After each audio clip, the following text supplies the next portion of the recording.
A big injury to Joe Burrow is breaking the souls of fantasy managers' hearts everywhere. We react to all the injuries across the league, plus talk about the best and worst fantasy performances from week 2 on today's episode of Locked On Fantasy Football.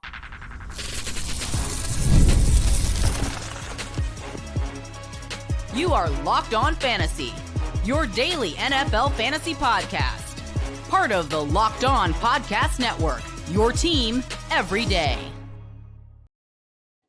Welcome into the Locked On Fantasy Football podcast. Thank you for making us your first listen every day. I'm one of your co-hosts, Michelle Magdziuk, and when I'm not doing this, I'm a researcher and fantasy analyst with NFL Network.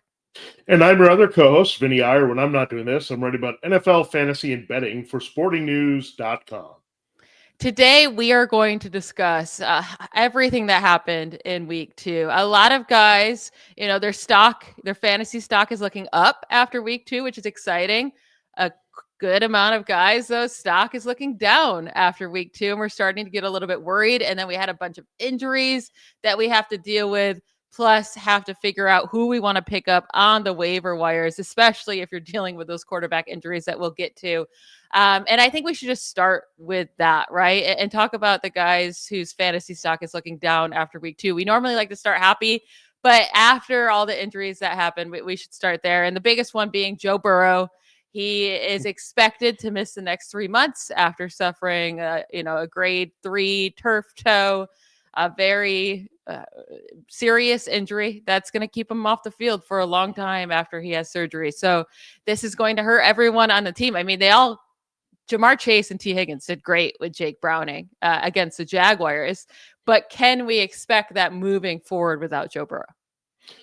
All right, first of all, if you're wondering if you should keep Joe Burrow on the roster, if you have an IR spot, it's not the worst thing to stash because if you look deeper in the schedule, they have Dolphins and Cardinals. Look, if he comes back, that would be the fantasy playoffs. All of a sudden, you'd have an instant guy warming up your team there. But if you don't have an IR spot, don't hold on to him because he's going to be out for the regular season. So that's the first things first here. Now, Jake Browning wasn't bad. I'm not saying you want to go after Jake Browning, but he does have the tools to some very good weapons, and he can run a little bit and score. And that's something that Joe Burrow has done in flashes, but I think Browning is more of a willing part of his game, especially in the red zone, so something to look at. So I think you definitely have to put the stock down. I think it really hurts Jamar Chase more than anything else, getting the ball downfield and kind of hanging in there, Burrow buying time to push it. But T. Higgins, as we saw, seems to have a good rapport here. So it actually might bump up T. Higgins with Browning because he's the guy that maybe gets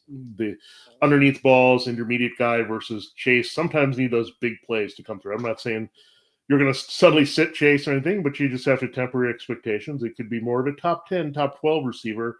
Same thing with Higgins, maybe popping out at like 15 or something like that versus saying, okay, these are guys that are going to be the top 8 in particularly great matchups. So that's something to keep in mind. There's another side note that happened. Is I thought Chase Brown was going to have a bigger role, and he was okay, but I really thought they would feed him quite a bit here with the situation. Maybe that happens going forward. They do get a favorable matchup in some ways against the Vikings. In some ways, it's also ugly. So I don't know exactly what you're going to get here from the Bengals in that matchup. Jake Browning was a former Viking, but I think they need to rely on Chase Brown. If you look at it, what do the Vikings struggle with this past week? A lot of Bijan Robinson. So I think it has to be more of Chase Brown using Higgins. Again, this is a compressed offense anyway. You're going to forget some of the peripheral weapons, right? And not go that deep. So, again, it could be interesting to see what the value is. And you could do a lot worse, I'm going to say, than plugging and playing Jake Browning if you lose Joe Burrow, because, again, there's some quarterback issues elsewhere. Yeah, I mean, Jake Browning, the last time he had to start for Joe Burrow in 2023 at the end of that season from weeks 12 through 18, I mean, 5 of those 7 games were actually really good at 26 points, 23, 19, 21, 18. He had two low games with 12 and 13 points, but he's definitely an option. No, it's not the easiest of matchups coming up for the Bengals. It's 2 away games at Minnesota, at Denver, but we just saw Daniel Jones go off in Denver, Yeah. so who knows? And Minnesota, they can allow a bunch of yards, but you would expect Jake Browning to have some turnovers in both of those games, is what I should say. With Jamar Chase, he got so many targets, 11 targets. The last time, though, Chase had to play with Browning, again, in those 2023 starts, it wasn't pretty. I mean, he only averaged 9.7 points per game over the 6 games played with him. But it was a different OC, and getting all those targets maybe is just where Browning is going to go. Higgins had 2 really, really good games with Browning in 2023. The other 3 games he played with him were really bad. So it's going to be kind of a roller coaster without Joe Burrow. I will say Joe Mixon killed it when he played with Jake Browning. So maybe, Chase Brown did struggle in week 2, but maybe it could work out for him and he could get a lot of work. Now, another guy who got injured, but it wasn't the injury that made him bad in week 2. Justin Fields and that Jets offense came crumbling down in week 2. We got all excited after week 1, but apparently the Steelers defense might just be really, really bad. But Fields suffered a concussion. We'll see if he can be here for week 3. They get at Tampa Bay next week, which is a good run defense, which is kind of what you lean on with Fields there. But then at Miami, I'm not ready to give up on Fields or Garrett Wilson or Breece Hall yet, but I like this is kind of what we thought might happen to them. And then they came out in week 1 was so good, but Fields only didn't play the last 2 final drives of the game. And he was 3 for 11 for 27 passing yards. He did add 49 yards on the ground, but then fumbled. So you lost a good chunk of those points as well. What are your thoughts on this Jets offense? Yeah, I don't know what to think because, we thought the Steelers could be a good defense. We thought the Bills might be a struggling defense after what they did against the Ravens, but that could be just old nemesis Derrick Henry and Lamar Jackson, and that's a different story, right? They're not just translating all that kind of production to another weaker offense such as the Jets. So, I don't know, the Bills just got rolling, and one thing I've learned is here, the Jets really are not a come-from-behind offense. They need to stay in the game early. So if their defense lets the other team go bonkers like the Bills, they're in deep, deep trouble because then they have to depend on Justin Fields to throw the ball.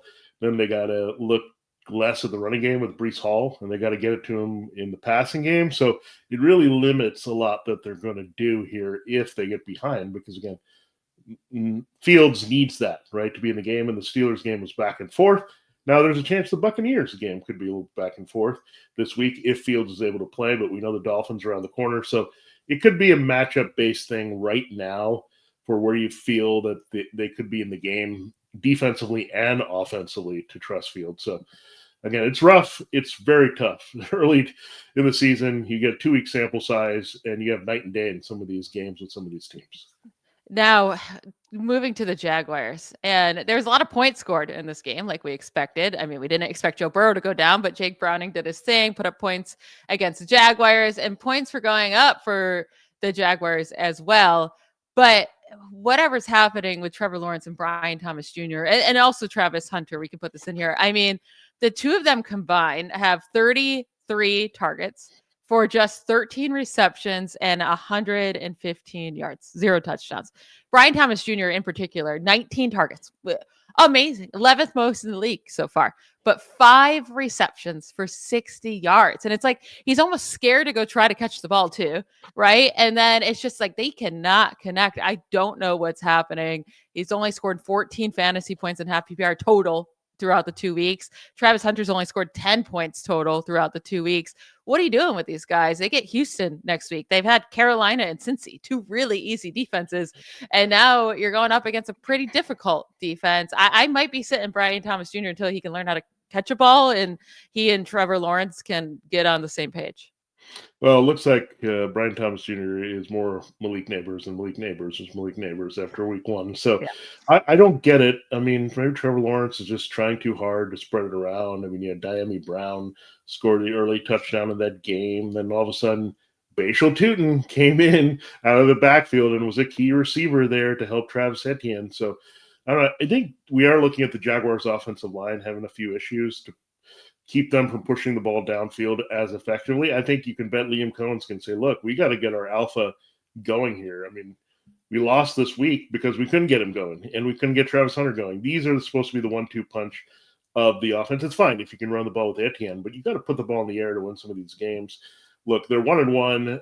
We'll see how it plays out against the Texans. I think they're going to need Thomas a lot more. You mentioned, we talked about a lot, Mac Jones and Brian Thomas were the connection last year. So Lawrence and Thomas need to get on the same page here quite a bit, and maybe the rust of not playing down the stretch last season has come into it, but we need to see that rev up in a hurry. But the good news is the talent typically rises, and definitely Thomas and Hunter have a ton of talent.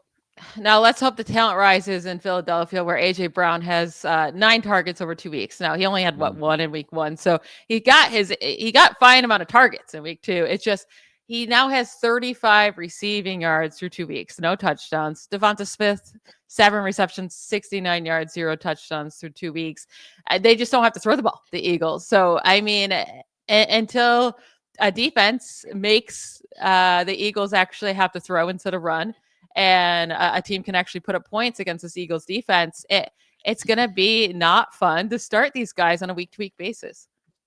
Well, it could be this week, Michelle, because they're playing the Rams at home, and the Rams just got revved up here, definitely. I mean, all their offense is working with Puka Nacua and Devontae Adams in Tennessee, so we're guessing Jalen Hurts is going to have to do a little bit more. Jalen Hurts disappointed, by the way, because he didn't have to do a lot either. And if he doesn't get the rushing scores when they're not passing, you're not going to get the game you're looking for Jalen Hurts based on the investment. So I think this is the week, if they don't get going against the Rams, who are beatable on the back end and are decent up front, so maybe they say, hey, we got to throw it and score some points. If it doesn't get going this week, then look, I would actually target A.J. Brown as someone to go for, because what happens, A.J. Brown's going to whine, and then he's going to get greased, and then he's going to have a big second half of the season. So something to watch there. Now, DJ Moore, like I've gotten evidence, Michelle, I'm pretty sure.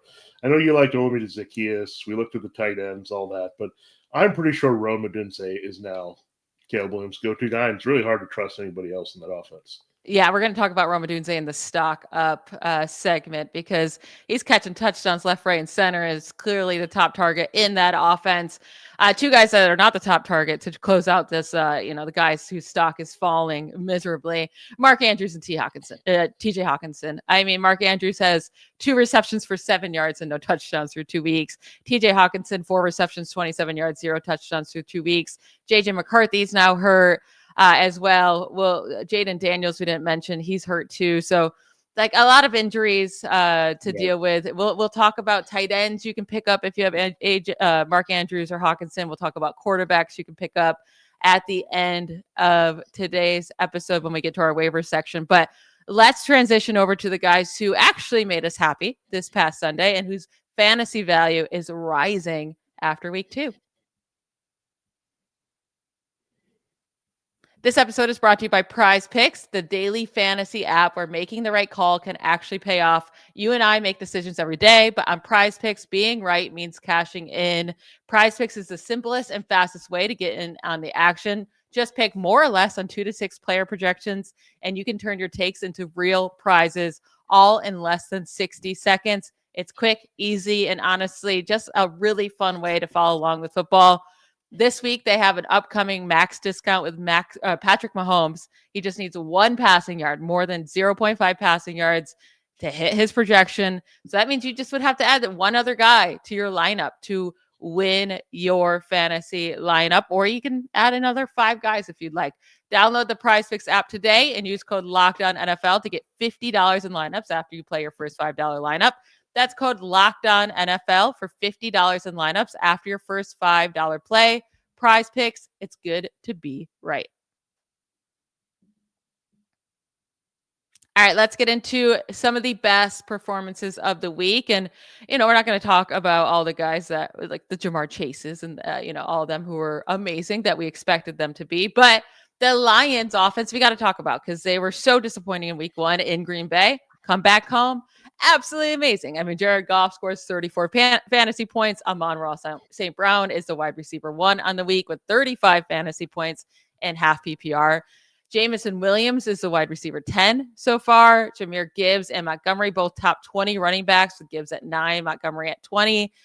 I think what you do is you play the Lions offense when they're at home, And when they're not, maybe you don't. You stay away. Obviously, Jahmyr Gibbs is always going to be in your lineup, and Amon-Ra St. Brown, and probably Laporta. But the other guys, the Jameson Williams and the David Montgomerys and the Jared Goffs, you might want to stay away from them on the road. And unfortunately, their upcoming schedule is at the Ravens.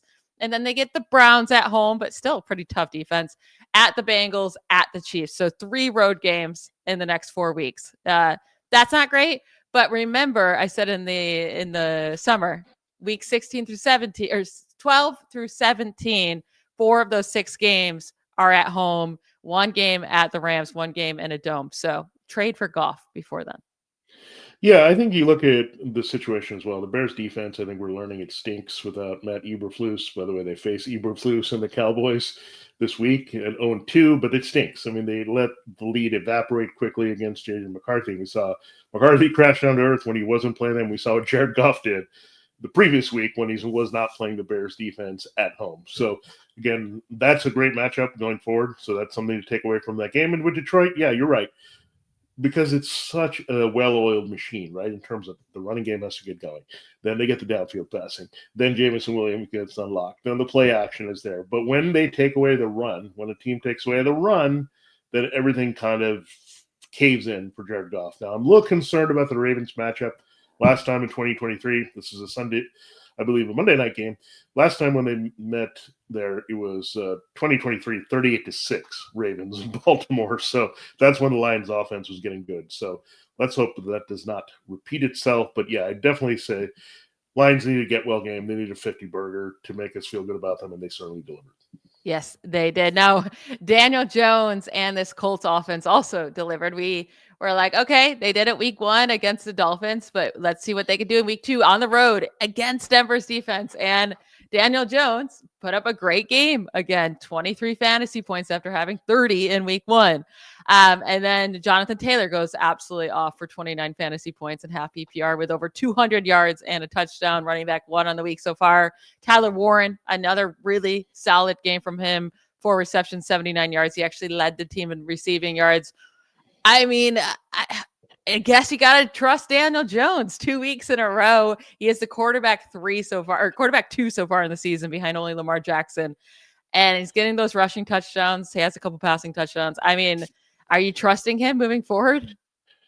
I think you definitely have to pick him up because, again, Jonathan Taylor is back to his old form. He is the rushing leader in the NFL. After 2 weeks, they get a very shoddy Titans run defense, by the way.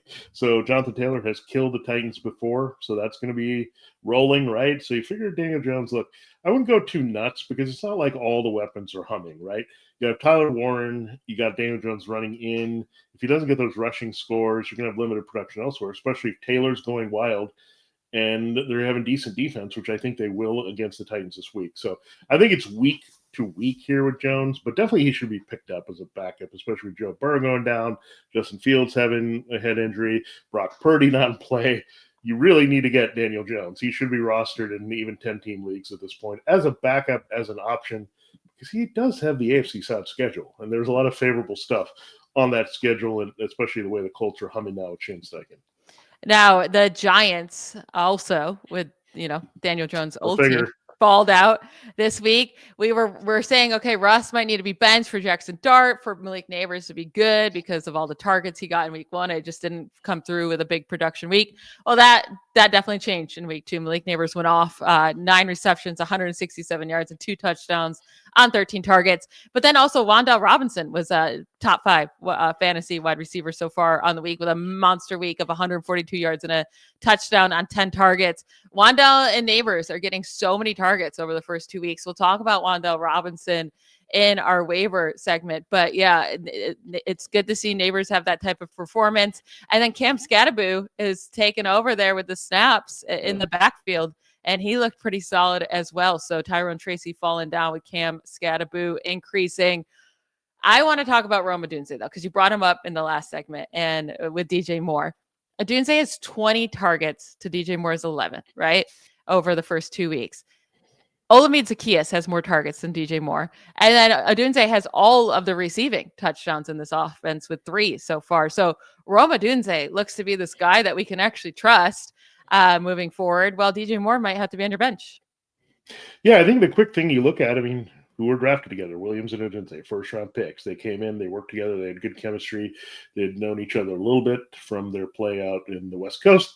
And then, so there was a little bit of chemistry. But we know that DJ Moore, chemistry with Caleb Williams was off even last year, right? I mean, he wasn't clicking. And there were some times where DJ Moore runs open and Caleb Williams doesn't even look in his direction. So there's something going on between those. I wonder, and hello, Chiefs, you want to trade for DJ Moore? I wonder if Moore will be moved at some point. I could definitely see that, right? I mean, he's got a hefty contract. If he's not connecting with Williams, move him, get him out. We want to see him. We'd love to see him on the Chiefs where he can make some plays there. But yeah, I just don't think he fits. I don't know. He's not been like really what he was with the Panthers, where he was in it. He was a gamer every week. I don't see that with DJ Moore right now. And Odunze, again, he's a rising star. He's a little bit more versatile in what Ben Johnson wants to do. Good news, Michelle. Bears defense stinks. Cowboys defense stinks. Bears Cowboys in week 3. So hope for all your fantasy players in that game to keep it going. I guess Javonte Williams is a thing. The running back for the Cowboys, over 20 fantasy points in both games. He's getting a ton of work. So good. Yeah, a ton of work both on the ground and through the air this week. Another rushing touchdown. So I mean, play, right? The Bears game. I mean, I think the biggest thing is he didn't just rely on the touchdowns, right? He had the big run. He showed that burst, which we didn't see for a while, like post his knee injury, right? So maybe the Cowboys, again, everyone rips them, but sometimes they find a little bit of a bargain. And I think Williams is definitely here to stay. And again, Jaden Blue's hurt. I think it's his backfield. What do you think of Travis Etienne? I mean, we were worried about Bashal Tootin, but then Etienne got going, but maybe it's a little bit more clarity of that Jaguars backfield. I was not worried about Tootin whatsoever, by the way, but he did steal a touchdown. And Tootin looked good. We'll talk about him in the waiver section. Etienne's great. He's going to be in your lineup. He looked awesome. And without Bigsby, you can trust his usage. Now, Kenneth Walker came back to life this week. I will say, like, he still had fewer carries than Zach Charbonnet in the game and still played 20% fewer of the snaps on the week as well. But at the same time, it was Kenneth Walker that looked so much better this week than Charbonnet. I do think it could be a bit of a roller coaster between those two. It's against the Saints next week. I mean, you throw in whichever one you have and hope, they get the work done. Now, one last guy I want to talk about here, Quinshon Judkins, rookie for the Browns. Right away, NFL debut, hasn't practiced at all with the team all summer long, and he leads the team in carries. 10 carries, 61 yards. I mean, very efficient there. Another 3 targets through the air, 3 receptions, 10 yards. He only played 26% of the snaps, but when he was on the field, he touched the ball. So Judkins has to be a guy you consider. Unfortunately, he's against the Packers this week, so don't like that. Yeah, and I don't like that more and more guys are getting involved in this bounce backfield. Like, it's already not a backfield, but at least Dylan Sampson was able to put together some numbers. I think that's their ideal combination, right? Judkins early downs, red zone, scoring type of thing. Dylan Sampson with the receptions. That's what they have to do to manufacture offense. I mean, they got lucky on that Cedric Tillman touchdown. So the Browns need playmakers of any kind. And I guess when you look at Judkins and Sampson, they give them playmakers, right? So I think that really helps. But yeah, definitely someone you should look at. And again, things change very quickly, and it's good. Yeah, Travion Henderson, I mean, look, you're going to go through this with Judkins too, who's the backfield leader. It's so confusing, but yeah, I think just be careful with these kind of split backfields, including New England and Cleveland. I do think Judkins will easily take over this backfield if he doesn't get suspended and be the lead back if he's already the lead back in 1 week without practice. But unfortunately, it's just a really hard matchup. So I'm not going to plug in Judkins yet, but I am happy to have him on my bench as long as the NFL doesn't suspend him yet. Now, we're going to finish up today's episode going through our waiver wire rankings and who we think you should pick up. We'll get to that right after a quick break. All right, this episode, Locked On Fantasy Football, is brought to you by BetterHelp. And we all turn to some funny places for advice. Your barista, your barber, maybe even a random stranger in the bathroom. But not everyone is the right one when it comes to that support. And that's why it's important the show is sponsored by BetterHelp. And that's why BetterHelp is here with more than 30,000 licensed therapists and more than 10 years of experience. BetterHelp helps you find your right match, someone clinically trained and credentialed to guide you through life's challenges. It's kind of like GPS. You get lost from time to time. If you're driving around, you need GPS to put you on the right track. And that's kind of what the therapy does for you with BetterHelp. And again, it's easy to get started. You get a simple questionnaire. BetterHelp does the matching work for you. And if it's not the right fit, you can switch therapists anytime. No extra cost. It's also flexible. You can join sessions online from home or on the go, which makes therapy fit well in your busy schedule. As the largest online therapy provider in the world, BetterHelp can provide better access to mental health professionals with a diverse variety of expertise. Find the one with BetterHelp. Our listeners get 10% off their first month at betterhelp.com/lockedon. That's BetterHelp, BetterHelp, HELP, betterhelp.com/lockedon. This episode of Locked On Fantasy Football is also brought to you by Upside. And if you don't know what Upside is, you should, because if you're still paying full price for gas, stop leaving money behind. Get real cash back every time you fill up with a free Upside app. Simply download the free Upside app in the App Store or Google Play right now and start earning cash at the pump today. Use the limited time promo code TOUCHDOWN and get extra 25 cents back per gallon on your first fill up. You could make up $300 a year just from buying the gas you already needed.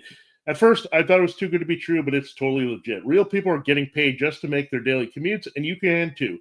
Plus, you can cash out anytime to your bank account, PayPal, or an e-gift card for Amazon and other brands. Don't let this offer drive on by. Download the free Upside app now using the limited promo code TOUCHDOWN for limited time, 25 cents per gallon bonus. That's the promo code TOUCHDOWN. Offers vary by user and location. Go to upside.com for terms and conditions. All right, the good way to parlay from our risers on the stock watch, and we mentioned a few of them, including Wan'Dale Robinson, Quinshon Judkins, and, of course, Daniel Jones. This is a good way to look at some waiver wire help. Not a ton out there yet, but we do have quarterback injuries, so let's start with right there. With Daniel Jones or Jordan Love, where are you going for your help in going forward if you need someone to fill in for Purdy or Joe Burrow? Yeah, I think if Daniel Jones is out there, he has to be your guy to pick up. And then, like, Jayden Daniels might also miss this week. Purdy still could be out. Like, JJ McCarthy, if you're depending on him. So there's a good chance you might need to pick up a quarterback. Daniel Jones would obviously be my top pick there. Jordan Love, I do think is an option, but it's at Cleveland this week. I don't love that for him. At Dallas, which could be nice. And then a bye week, though. So, like, it's 2 of those 3 weeks. You're not, I mean, obviously the bye week, you can't play him at all. And then at Cleveland this week. So I would much prefer Daniel Jones if he's out there to Jordan Love. Yeah, Tennessee is not scary. I mean, they put up some points the last couple opponents, the Broncos and Rams. So don't worry about it. I mean, yeah, the Titans also struggle against the run, which unlocks Daniel Jones totally with Jonathan Taylor. So, yeah, he's an excellent play this week. And again, running is a lot of Daniel Jones' value. Now, the Giants, look, they're getting off the mat. I don't know if I love this matchup against the Chiefs defense, so we'll see. Like, I just think it could be a little rough, but still, we thought this could happen, right? I thought, much like Kevin Stefanski, Brian Daboll's picked. He's going to stick things to wall, especially guys that are not Jackson Dart. He's going to die on that hill and make sure that Russell Wilson starts as long as possible. But it was good that Russ unlocked Wan'Dale and they got Scatterboo going. So of these two guys, I mean, Wan'Dale, different position, of course, but who are you more interested in adding to either position? I want both, but Cam Scatterboo was drafted in most leagues, but check for him if he's out there. Maybe he was dropped after week 1 when he didn't do anything. But it does seem like he's taking over this backfield. He's a 4th-round rookie, so it's expected to take some time. But already in week 2, he played 52% of the snaps, had 11 carries to Tyrone Tracy's 5. Now, Tracy did see a bit more targets, 5-3, but I do think Scatterboo is the better player overall and will start to take over this backfield. So if he's out there, definitely pick him up. And Wan'Dale Robinson, I mean, 18 targets through 2 weeks, and he was on fire this last week. So definitely a good pickup. What about Bashal Tutin? So we talked about him with Travis Etienne real quick. He only played 25% of the snaps, but he did get 8 carries. He got a couple targets. And he looked good is the thing, right? So maybe Tutin could start. He's a rookie. Maybe he'll start eating into some more backfield snaps. I think if you're hurting at running back, like I don't want to start Tutin yet, but I am like, if you have space on your bench, I would pick him up and just hold him to see what happens. Yeah, if you were a savvy Etienne manager, you would have made this pivot right as soon as Bigsby was gone last week with Tutin available. You would have stashed him a little bit. Now you have evidence, right? He can catch passes. He can score touchdowns. He would see a significant role. If something were to happen to Etienne in this offense, again, he's considered just an offensive weapon, right? Liam Cohen wants to get him on the field. We saw how they were trying to do with Bucky Irving and Rachaad White in Tampa last year. So I think there's something to that where they want to use two backs as weapons, especially with a limited receiving core overall, right? And they're struggling a bit, so they need a little spark there. So again, Jaguars, to get the Texans this week, they might need to rely on throwing to the running backs a little bit more. Tootin at least is coming to flex consideration here if you're struggling or a bye week comes up. Now, I'm going to ask you about these three wide receivers, and I want you to rank them. Alec Aominer, rookie for the Titans. Troy Franklin, second-year guy for the Broncos, or Tyquan Thornton, a long journeyman in the NFL, but all of a sudden, Patrick Mahomes, like, only dude, and he keeps getting those long targets. All of them had really nice fantasy days. Troy Franklin with a really big day, 8 receiving yards, 89 yards, and a touchdown for 20 fantasy points in half PPR. But Alec Aominer has been very involved in this Titans offense. The targets didn't come too much production in week 1, but it did in week 2. So how are you ranking these guys between Troy Franklin, Aominer, and Thornton? Yeah, 2 of them came out of nowhere. Aominer, I think, has to be top here because we liked it going into the season. Calvin Ridley hasn't been all that effective. It looks like Aominer, rookie versus rookie. Cam Ward is feeling good with him. It's not a bad matchup this week against the Colts, who, by the way, did face that Broncos passing game with Troy Franklin going off, so that could open the door for Aominer. Franklin's and Marvin Mims really seem to be out of nowhere a little bit. I guess the Evan Ingram kind of being banged up was there, but also the focus being on Cortland Sutton. So I don't know if there's going to be consistency, but Troy Franklin and Bo Nix do have some chemistry going back to Oregon. So maybe that's coming into play, and he might be emerging as their number 2, but Mims is also in the mix. So it's a little bit inconsistent there in how they go with players. Aominer gets the ball. And Tyquan Thornton, I've seen this before, Michelle. His name in Kansas City used to be Justin Watson. And this guy is basically Justin Watson, part 2. So he's going to be big play dependent. By the way, Mahomes missed him. He could have had 2 long touchdowns in this game. So, look, I'm not going to go after Thornton just like we were kind of lulled into Hollywood Brown last week. We just need somebody legit. Can they get DJ Moore, please? Thank you. Yeah, I mean, with Thornton, it's going to be big play dependent. I will say he does just seem to be open at all times. Like, he seems to be extremely hard to cover deep down the field. And maybe once Worthy is back, it's even harder to cover, right? So I'm interested, but I don't want to start him. I don't want to start any of these guys, but I am interested in picking any of them up. But Aominer would be my top guy there. Now, if you're hurting at the tight end position because you drafted a dud, right, in Mark Andrews, TJ Hawkinson, or you have the injury to Kittle, if Zach Ertz or Jake Ferguson are out there, they need to be picked up. Both really good games. Jake Ferguson with 12 targets this last week. And then Jatavian Sanders for the Panthers. If Ferguson and Ertz are gone, and check for Juwan Johnson. He should have already been picked up after last week. But if all those 3 guys are gone, I do think Sanders is a viable option. He had 9 targets this last week, 7 receptions, 54 yards. He could be picked up as well. Yeah, you just need the Panthers to have the passing volume, right? When they trailed, that's what you got, the volume, and you had Hunter Renfrow scored a couple times. That was annoying, but at least Tedero McMillan and the Panthers passing game opened up a little bit, right? And that's good news for Sanders going forward. They need to use him as a weapon. I think of all these pickups, Ertz is the guy for me because their offense is compressed. I don't think it'll change if their quarterback change either, right? I still think Ertz is going to be involved, and maybe even more so the way that Terry McLaurin is being covered downfield. So I think Ertz and Ferguson pretty well ahead of Sanders here. And Juwan Johnson, I think, should be rostered in every league right now. Clearly, he is Spencer Rattler's go-to guy when he's not looking at Alvin Kamara for a check down. So Juwan has to be there. Too bad he doesn't have wide receiver tight end eligibility like a young Marcus Colston. That would be nice, but that's not the case here. But Juwan Johnson, I think, look, if he wasn't picked up last week, he should be. And then I think Ferguson is probably rostered, but Ertz definitely should be on a roster as well. This position is just terrible right now. You need to jump on anyone who's producing. That will be it for today's episode. Tomorrow, we will be transitioning to week 3, getting you ready for your lineups for week 3, getting into our quarterback and tight end rankings. So don't miss that. We'll talk to you tomorrow. Enjoy both games tonight. Bye, y'all.